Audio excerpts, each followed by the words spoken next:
Hello friends, आपल्या सर्वांची आवडती मालिका वचन दिले तू मला या मालिकेच्या आजच्या शुक्रवार 5 जूनच्या एपिसोडमध्ये एकानंतर एक धमाकेदार ट्विस्ट आले आहेत. मग नेमकं घडलंय तरी काय? तर फ्रेंड्स, ऊर्जाची सगळी मेहनत पाण्यात गेली आहे. ऊर्जाने एवढी मेहनत करून त्या विक्रांतला जेलमध्ये टाकलं होतं आणि जोपर्यंत या केसचं इन्व्हेस्टिगेशन पूर्ण होत नाही तोपर्यंत विक्रांत जेलमधून बाहेर येऊ शकत नाही. पण हर्षवर्धन आणि शिर्के यांच्याकडे खूप पैसा आहे आणि त्या पैशांचा कसा गैरवापर करायचा याची अक्कलसुद्धा खूप आहे. त्यामुळे या दोघांनी चक्क इन्स्पेक्टर मानेला बोलवून घेतलं आणि इन्स्पेक्टर मानेला लाखो रुपयांची लाच दिली. विक्रांतला सोडवायला सांगितलं. इन्स्पेक्टर मानेने आधी तर नकार दिला, पण हर्षवर्धनने तुझी आई आजारी आहे, तिचा इलाज कसा करणार असं इमोशनल ब्लॅकमेल केलं आणि मग इन्स्पेक्टर मानेने चक्क विक्रांतला जेलमधून सोडवलं आणि विक्रांत हा आमदार शिर्केला भेटायला सुद्धा आलाय. मग जर हे ऊर्जाला समजलं तर पुढे काय होईल हे सगळं पाहणं खूप इंटरेस्टिंग असणार आहे. तर फ्रेंड्स, मग हे सगळं घडलं तरी कसं हे जाणून घेण्यासाठी हा व्हिडिओ शेवटपर्यंत नक्की पहा. आजच्या एपिसोडच्या सुरुवातीलाच शॉल घालून दळवी काकूंनी ऊर्जाचा सत्कार केलेला असतो आणि तेवढ्यात चायचुई आणखीन एक गिफ्ट आणून देतो. ऊर्जा विचारते, दळवी काकू हे काय? तर शौर्य म्हणतो, अगं उघडून पहा ना, आम्ही सगळे खूप एक्सायटेड आहोत. आणि ऊर्जा हे गिफ्ट उघडून पाहते तर यामध्ये चक्क एक फोटो फ्रेम असते ज्यामध्ये ऊर्जाचा वकिलाच्या कोर्टातला फोटो असतो. त्याचबरोबर वरती लिहिलेलं असतं आमची मुलगी आमचा सन्मान आणि खाली लिहिलेलं असतं भारतनगर चाळ क्रमांक 7. हा फोटो पाहून, ही फ्रेम पाहून सगळ्यांना खूप आनंद होतो. पूर्वा, पद्मा, ऊर्जा, शौर्य सगळे खूप खुश होतात. पूर्वा दळवी काकूंना म्हणते, खरंच दळवी काकू खूप सुंदर फ्रेम आहे. ऊर्जा म्हणते, हो काकू, इतकं छान गिफ्ट आजपर्यंत मला कधीसुद्धा भेटलं नव्हतं. दळवी काकूंना आनंद होतो. तेवढ्यात दळवी काकू पद्माला म्हणतात, पद्मा आता तुझा नंबर. पद्माला आश्चर्य वाटतं. दळवी काकू चायचुईला पाठवून देतात आणि चायचुई थोड्याच वेळात 2 मोठ्या मोठ्या पिशव्या घेऊन येतो. दळवी काकू म्हणते, पद्मा हे तुझ्यासाठी. तर पद्मा विचारते, नाही दळवी काकू, हे माझ्यासाठी का? तर दळवी काकू तिला समजावून सांगतात, अगं पद्मा, ही केस तू जिंकली आहे आणि खूप धीर लागतो इतक्या मोठ्या माणसाविरुद्ध लढण्यासाठी, स्वतःच्या न्यायासाठी लढण्यासाठी. आणि आम्हीसुद्धा चाळकरीच आहोत ना, आम्हाला माहिती आहे की गरिबी कशी असते. गरिबी माणसाला लाचार बनवते, नाही नाही ते करायला लावते. आणि या केस दरम्यान तुझ्यासमोर सुद्धा अनेक वेळेस अशी आश्वासनं आली असतील ना, तुला पैसे दिले गेले असतील, पण तू स्वतःच्या हक्कासाठी, स्वाभिमानासाठी, स्वतःच्या इब्रतीसाठी लढलीस आणि हे तुझं बक्षीस आहे असं समज. पद्मा खूप इमोशनल होते आणि म्हणते, पण काकू? तर काकू ओढून म्हणते, घे म्हटलं ना. पद्मा हसू लागते आणि हे गिफ्ट घेते. काकू तिला सांगते, तुझ्यासाठी सुद्धा कपडे आहेत आणि बंटीसाठी सुद्धा कपडे आहेत, त्याला दे. पद्मा हो म्हणते. पद्मा खूप इमोशनल होते आणि दळवी काकूंना घट्ट मिठी मारते. दळवी काकू म्हणतात, अगं रडतेस कशाला? रडू नको, आता हसण्याचे दिवस आले आहेत. सगळं काही ठीक झालंय आणि सगळं पुढे ठीकच होणार आहे. पद्मा आणि सगळ्यांना खूप आनंद होतो. तर पूर्वा म्हणते, खरंच काकू, आज तुम्ही या मुलींसाठी जे काही केलंय ना, तुमचं जितकं कौतुक करावं तितकं कमी आहे. तर दळवी काकूसुद्धा इमोशनल होतात आणि म्हणतात, पूर्वा, तुझ्या मुलीने ना फक्त तुझं नाव मोठं नाही केलंय तर अख्ख्या चाळीचं नाव मोठं केलंय. म्हणून आम्हाला सगळ्यांना ऊर्जाचा एवढा अभिमान वाटतोय. आणि खरंच तुझं कौतुक करावं तेवढं कमी आहे. तू एवढ्या बिकट परिस्थितीमध्ये ऊर्जाला शिकवलंस, मोठं केलंस, गोरगरिबांना न्याय मिळवून देण्याच्या लायक बनवलंस. तुझं कौतुक करावं तेवढं कमी आहे.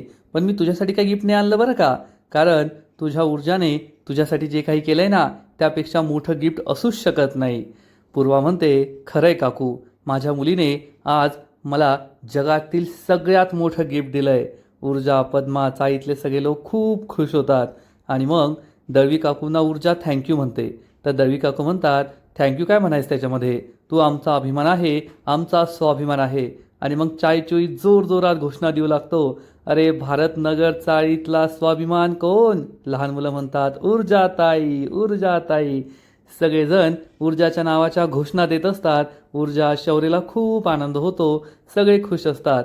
तर दळवी काकू या लहान मुलांना समजावून सांगते, फक्त घोषणा द्यायच्या नाही, जशी ऊर्जाताई शिकली, मोठी झाली, गोरगरिबांना न्याय मिळवून देते, तसंच तुम्ही सुद्धा शिकायचं, मोठं व्हायचं आणि आपली परिस्थिती, आपला भूतकाळ कधी विसरायचा नाही, आपल्या माणसांना कधी विसरायचं नाही. ही गोष्ट तेथे असलेल्या सगळ्यांनाच पटते. तेवढ्यात चायचुई हा सगळ्यांसाठी पेढे घेऊन येतो आणि मग दळवी काकू एक एक करून ऊर्जाला पेढे भरवते, पद्माला पेढे भरवते, शौर्यला पेढे भरवते. सगळेजण तोंड गोड करून आनंद साजरा करत असतात, खूप खुश असतात. ऊर्जाच्या नावाच्या घोषणा देत असतात, नाचत असतात, गात असतात आणि चाळीतील लोकांनी आपलं किती छान स्वागत केलं, चाळीतील लोकांनी किती छान सेलिब्रेशन केलं हे पाहून ऊर्जा खूप इमोशनल होते आणि सगळ्यांकडे प्रेमाने पाहत असते. त्याच वेळेस ऊर्जा आपल्या बाबांच्या फोटोकडे पाहते आणि म्हणते, बाबा आज मी करून दाखवलं, मी न्याय मिळवून दाखवला, पद्माला न्याय मिळवून दिला. ऊर्जा खूप इमोशनल होते आणि इकडे हर्षवर्धन हा आमदार शिर्केबरोबर असतो आणि विक्रांतला जेलमधून कसं सोडवायचं याचंच प्लॅनिंग सुरू असतं. आदित्य फेकून दिलेली खुर्ची कशीबशी उचलून ठेवतो आणि मग आमदार शिर्केला हर्षवर्धन समजावून सांगतो, आमदार साहेब आता तुमचा राग शांत झाला आहे असं वाटतंय मला. आता तरी कमीत कमी तुमच्या राजनीतिक ओळखांचा वापर करून विक्रांतला सोडवण्याचा प्रयत्न करू नका. ही केस माझी आहे, माझ्याकडेच राहू द्या, तुम्ही काळजी करू नका, मी विक्रांतला जेलमधून नक्की बाहेर काढेल. तर आमदार शिर्के म्हणतो, अहो मला कसलंच टेन्शन नाही आहे, हे सगळं तुमचंच आहे, आता ही तुमचीच जबाबदारी, विक्रांतला तुम्हीच सोडवायचं, मी तर काही टेन्शन घेतच नाही आहे. तेवढ्यात हर्षवर्धन हा आदित्यला म्हणतो, आदित्य तू बाहेर जा, मला आमदार साहेबांशी एका महत्त्वाच्या विषयावर बोलायचं आहे आणि बाहेरच थांब. आदित्य म्हणतो ठीक आहे. आदित्य हा बाहेर निघून जातो आणि मग हर्षवर्धन आमदार शिर्केला निवांत बसायला सांगतो. आमदार शिर्के विचारतो, काय झालं वकील साहेब, काय महत्त्वाच्या विषयावर बोलायचं आहे, सगळं तर बोलून झालं आहे. तर हर्षवर्धन सांगतो, मला तुमच्याशी अर्पिताबद्दल बोलायचं आहे. आमदार शिर्के म्हणतो, अर्पिताबद्दल अर्पिताबद्दल काय बोलायचं आहे आणि ते सुद्धा माझ्याशी. आता अर्पिताचं जे काही करायचं आहे ते तुम्हालाच करायचं आहे. हर्षवर्धन विचारतो, म्हणजे तुम्हाला नेमकं म्हणायचं तरी काय. तर आमदार शिर्के सांगतो, तुम्हाला आता 2 कामं करायची आहेत. सगळ्यात आधी तर माझ्या विक्रांतला जेलमधून सोडवायचं आणि मग माझा विक्रांत जेलमध्ये सुटून माझ्या घरी आला की लवकरात लवकर माझी मुलगी अर्पिता तुमच्या घरात तुमच्या शौर्याची बायको बनून कशी येईल याची व्यवस्थासुद्धा तुम्हीच करायची आहे. हे ऐकून हर्षवर्धनला मोठा धक्काच बसतो. हर्षवर्धन सांगतो, आमदार साहेब आपण त्याबद्दल नंतर बोलूया, पण मला तुम्हाला एक महत्त्वाचं सांगायचं आहे. आमदार विचारतो, नेमकं काय घडलं आहे. तर हर्षवर्धन सांगतो, आज अर्पिता आमच्या घरी आली होती आणि तेथे तिने काय काय केलं, केसबद्दल बोलली, मग शौर्याशी लग्नाबद्दल बोलली, हे सगळं हर्षवर्धन त्याला सांगतो.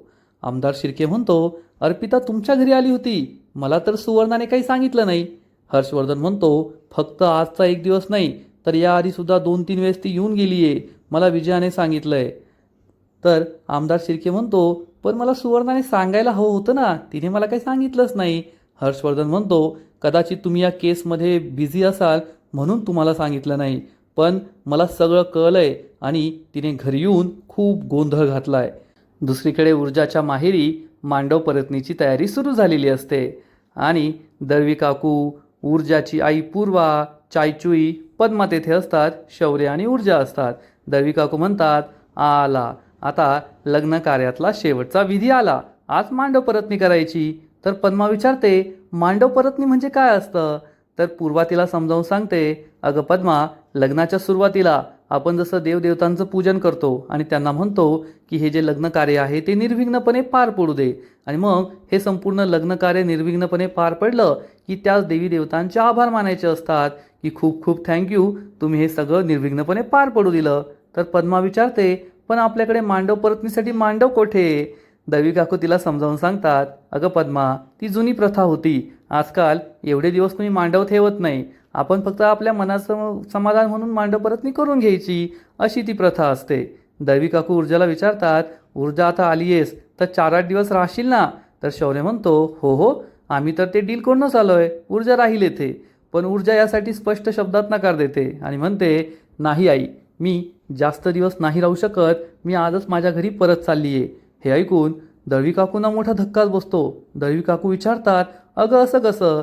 तर पूर्वा म्हणते, जाऊ द्या दळवी काकू, मला माहिती आहे माझी मुलगी कशी आहे, मी मनाची तयारी करूनच ठेवली होती की ती येथे राहणार नाही आहे. तर दळवी काकू ही पूर्वाला विचारते, अगं पण कसं होणार, मांडव परतनीचा सगळा कार्यक्रम आता अचानक कसा होईल, किती तयारी करावी लागते. तर पूर्वा म्हणते, काकू मी सगळी तयारी करून ठेवली आहे, माझी मुलगी कशी आहे मला माहिती आहे ना, असं म्हणून पूर्वा कपाटाजवळ जाते आणि कपाटातून ऊर्जा आणि शौर्यसाठी नवीन कपडे घेऊन येते. दळवी काकू तिला हळद कुंकू आणायला सांगतात आणि मग दळवी काकू या दोघांना कुंकू लावते आणि या दोघांना सुद्धा मांडव परतीचे गिफ्ट देते. ऊर्जा आणि शौर्यला खूप आनंद होतो. शौर्य म्हणतो, ऊर्जा असे गिफ्ट मिळणार असतील ना तर मी परत परत लग्न करायला तयार आहे. हे ऐकून सगळेजण हसू लागतात. ऊर्जा म्हणते, चल आई आता मी निघते. दळवी काकू म्हणतात, खरंय पूर्वा, जेव्हा आपली लग्न झालेली मुलगी माहेरी न रमता सासरी जाण्यासाठी घाई करते ना तेव्हा समजून घ्यायचं की ती सासरी अतिशय सुखात आहे, खूप आनंदात आहे. हे ऐकताच पूर्वा आणि ऊर्जाचा चेहरा उतरतो. ऊर्जाला तर आठवतं की केस जिंकल्यानंतर घरी काय काय तमाशे झालेत आणि काय काय गोंधळ सुरू आहे. या दोघी एकमेकींकडे हसून पाहतात आणि जे आहे ते ठीक आहे असा विचार करतात. इकडे आमदार शिर्के हा हर्षवर्धनला म्हणतो, कसं आहे ना वकील साहेब, आता माझ्या मुलीचं जे काही करायचं आहे ना ते तुम्हालाच करायचं आहे. तुम्ही लवकरात लवकर माझ्या मुलीला तुमच्या घरची सून म्हणून घेऊन या, ती लगेच नॉर्मल होईल, लगेच बरी होईल. हर्षवर्धनला जबर धक्काच बसतो. हर्षवर्धन म्हणतो, आमदार साहेब ते एवढं सोपं नाही आहे. तर हर्षवर्धनला आमदार म्हणतो, ओ वकील साहेब तुमच्यासाठी काय अवघड आहे हो, तुम्ही एवढे निष्णात एवढे मोठे वकील, तुम्हाला सगळं जमतं, बुलेट ट्रेनपेक्षा जोरात डोकं चालतं तुमचं, त्यामुळे आता माझी मुलगी ही तुमची जबाबदारी. हर्षवर्धन चिडून म्हणतो, ठीक आहे आमदार साहेब, मी ऊर्जाला घराबाहेर काढतो, पण शौर्य आणि अर्पिताचं लग्न होण्याआधी कमीत कमी एवढी रिक्वायरमेंट तर हवी ना की अर्पिताची मानसिक स्थिती ठीक असायला हवी. आमदार शिर्केला खूप राग येतो कारण हर्षवर्धन अर्पिताला चक्क वेडी म्हणतोय. आमदार विचारतो, पण त्यात मी काय करणार? तर हर्षवर्धन त्याला विचारतो, मी काय करणार म्हणजे? अहो तिला डॉक्टरला कडे घेऊन जा, एखादा सायकॅट्रिस्ट किंवा एखादा काउन्सलर, तिची काही ट्रीटमेंट वगैरे सुरू करा. तर आमदार शिर्के म्हणतो, कसं आहे ना वकील साहेब, आता माझ्या अर्पिताचा काउन्सलर, माझ्या अर्पिताचा डॉक्टर, माझ्या अर्पिताचा सायकॅट्रिस्ट, ते म्हणतात ना फ्रेंड, फिलॉसॉफर अँड गाईड, सगळं आहे तुमचा मुलगा शौर्य. त्यामुळे माझी मुलगी तेव्हाच बरी होईल जेव्हा शौर्य तिच्याशी बोलेल, तिला भेटणार, तिच्याशी लग्न करणार. त्यामुळे आता तुम्ही तुमच्या मुलाला समजावून सांगा की अर्पिताला भेट आणि तिला या सगळ्या गोष्टी समजावून सांग. हर्षवर्धनला मोठा धक्काच बसतो. आमदार शिर्के फुल कॉन्फिडन्समध्ये असतो आणि विचारतो, काय वकील साहेब, तुमचा मुलगा तुमचं ऐकेल की नाही, अर्पिताला भेटेल की नाही? हर्षवर्धन काहीच उत्तर देत नाही. आमदार शिर्के दुसऱ्या बाजूने येतो आणि म्हणतो, वकील साहेब आता माझ्या दोन्ही मुलांची संपूर्ण जबाबदारी तुमची. विक्रांतला तुम्ही जेलमधून सोडवायचं, घरी घेऊन यायचं आणि माझ्या मुलीला माझ्या घरून तुमच्या घरची सून बनवून तुमच्या घरी घेऊन यायचं. आणि आता माझ्या मुलीची जी परिस्थिती आहे ना ती सुद्धा तुम्हीच सुधारवायची. शेवटी तुम्हीच माझ्या दोन्ही मुलांची जबाबदारी घ्यायची आहे. आता मी काहीच करणार नाहीये. माझ्या डोक्यावरचा जेवढा भार आहे तो सगळा तुमच्या डोक्यावर. आता माझ्या दोन्ही मुलांचं काय करायचं हे तुम्ही ठरवायचं. विक्रांतला जेलमधून कसं काढायचं ही तुमची जबाबदारी आणि अर्पिता आणि शौर्याचं लग्न लावून देऊन अर्पिताची परिस्थिती मनस्थिती कशी बदलायची ही सुद्धा तुमचीच जबाबदारी. असं म्हणून आमदार शिर्के हर्षवर्धन समोर हात जोडतो आणि तेथून निघून जातो. हर्षवर्धनला जबर धक्काच बसतो की हा आमदार सगळ्या जबाबदाऱ्या माझ्या डोक्यावर टाकतोय, हा काही कामाचा नाहीये. हर्षवर्धन खूप चिडतो. थोड्या वेळानंतर ऊर्जाच्या घरी पद्मा आणि पूर्वा दोघी बचत गटाचं काम कसं करायचं याबद्दल बोलत असतात. म्हणजे आता पद्मा सुद्धा बचत गटाचं काम करणार आहे. तेवढ्यात दळवी काकू म्हणते, अगं पोरींनो, तुमच्यासाठी गरमागरम बनवून आणलंय, खाऊन घ्या. तर पूर्वा विचारते, काय काकू, एवढ्या संध्याकाळी कोणी शिरा बनवतं का? दळवी काकूंना आश्चर्य वाटतं. दळवी काकू विचारतात, अगं तुला कसं कळलं या शिरा आहे? पद्मा आणि पूर्वा हसू लागतात. पूर्वा म्हणते, काय काकू, इतका सुवास दरवळतोय, कोणालाही कळेल की तुम्ही गरमागरम शिरा बनवून आणलाय. तर दळवी काकू म्हणते, खा तुम्ही दोघी आता.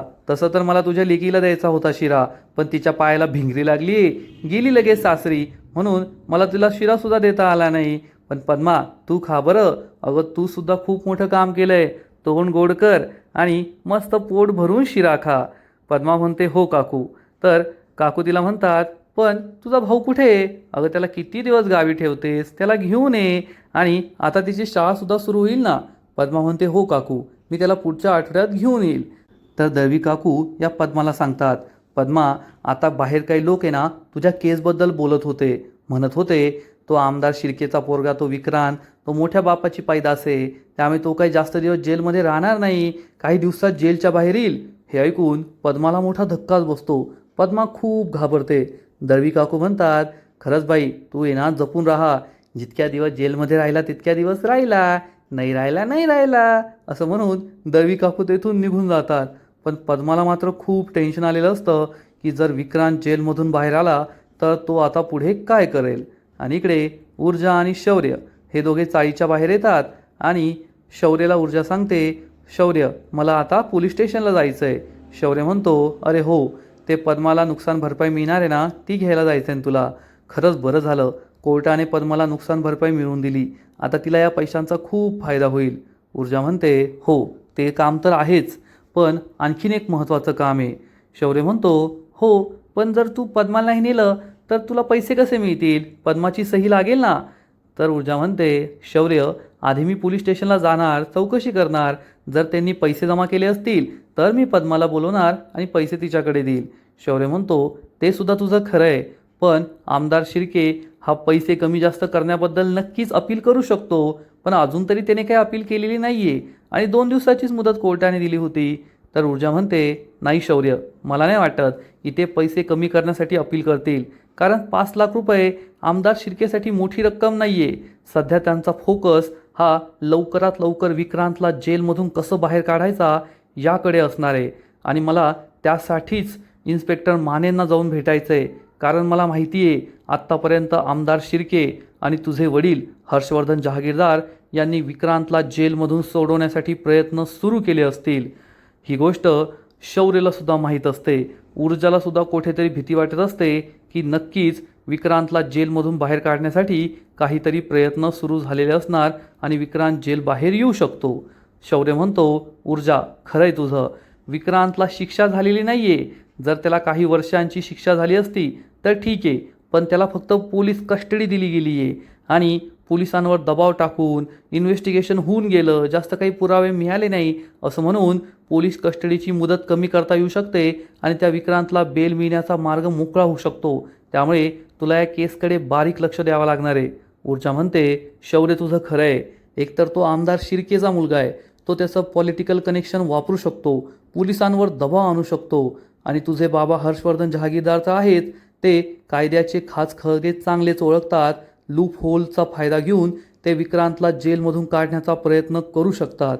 ऊर्जा आणि शौर्यला टेन्शन आलेलं असतं की आता नेमकं पुढे काय होणार आणि विक्रांतला जेलमधून बाहेर येऊ न देण्यासाठी प्रयत्न करायचे असं ते ठरवतात आणि आजचा एपिसोड येथेच संपतो.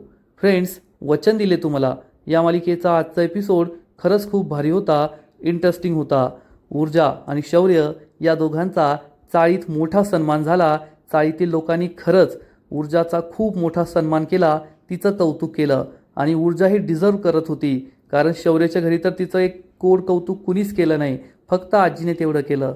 पण चाळीतील सगळ्या लोकांनी पैसे नसताना गरिबी असताना सुद्धा ऊर्जाचं जे कौतुक केलं ना त्याला सलामच करायला हवा.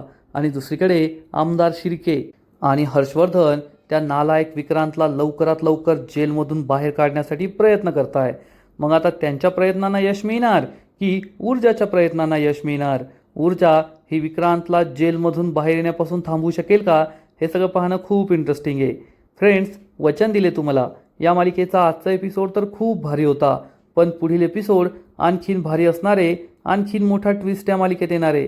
मग नेमकं घडणार तरी काय? तर पुढील एपिसोडमध्ये आपण पाहू की ऊर्जा ही इन्स्पेक्टर मानेला भेटून घरी आलेली असेल आणि ती शौर्यला सांगेल की शौर्य, मी इन्स्पेक्टर मानेला खूप खोदून विचारलं, पण इन्स्पेक्टर माने मला काहीच सांगायला तयार नाही आहे.